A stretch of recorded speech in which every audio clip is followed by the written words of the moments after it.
என் ஆலயத்தில் ஆகாரம் உண்டாயிருக்கும்படி தசம பாகங்களை எல்லாம் பண்டசாலையிலே கொண்டு வாருங்கள்.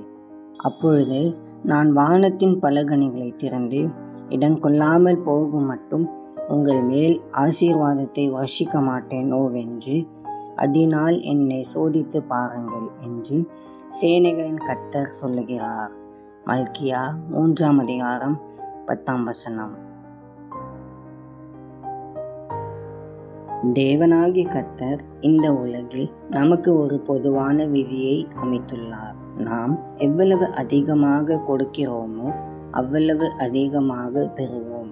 ஆண்டவர் இதை செய்வதற்கு காரணம் நாம் அவரை போலவே மாற வேண்டும் என்று அவர் விரும்புவதே. அவர் கொடுப்பவராக இருக்கின்றார். ஆகையால் நாமும் கொடுக்கும்படி எதிர்பார்க்கின்றார். அன்பின் பரலோக பிதாவே, இந்த நல்ல நாளுக்காக உமக்கு நன்றி. கர்த்தாவே, இந்த நாளிலும் உம்முடைய கிருபையினாலும் சமாதானத்தினாலும் சந்தோஷத்தினாலும் எங்களை நிரப்பி வழி நடத்தும். ஆண்டவரே, நாங்கள் எல்லா மக்களுக்கும் உதவி செய்பவர்களாக கொடுக்கிறவர்களாக மாற எங்களுக்கு கிருபை பாராட்டும். இயேசுவின் மூலம் ஜெபிக்கிறோம் எங்கள் நல்ல பிதாவே. ஆமென்.